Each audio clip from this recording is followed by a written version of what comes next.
I wanted to start with Ms. Robinson, if I could.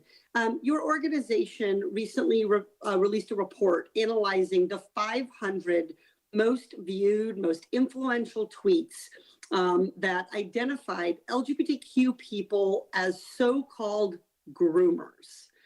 The groomer narrative is an age-old lie to position LGBTQ plus people as a threat to kids, and what it does is deny them access to public spaces. It stokes fear and can even stoke violence. Ms. Robinson, according to its own hateful content policy, does Twitter allow posts calling LGBTQ people groomers?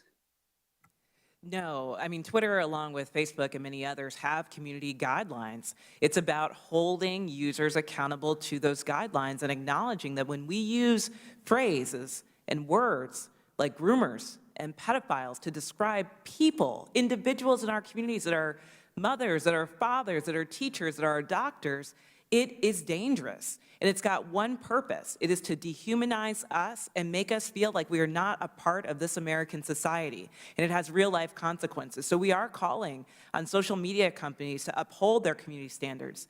And we're also calling on any American that's seeing this play out to hold ourselves and our community members accountable. We wouldn't accept this in our families. We wouldn't accept this in our schools. There's no reason to accept it online.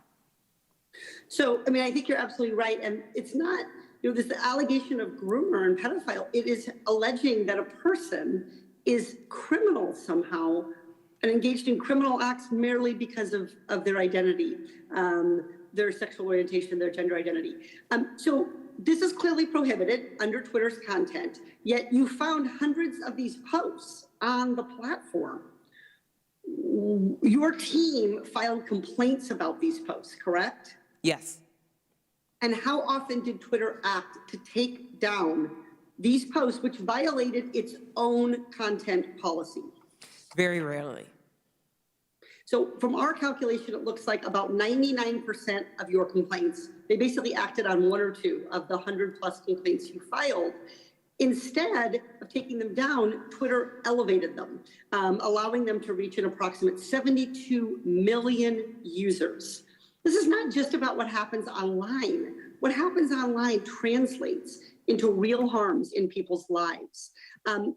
Ms. Popcock, you provide services to a community that experienced a devastating LGBTQ attack.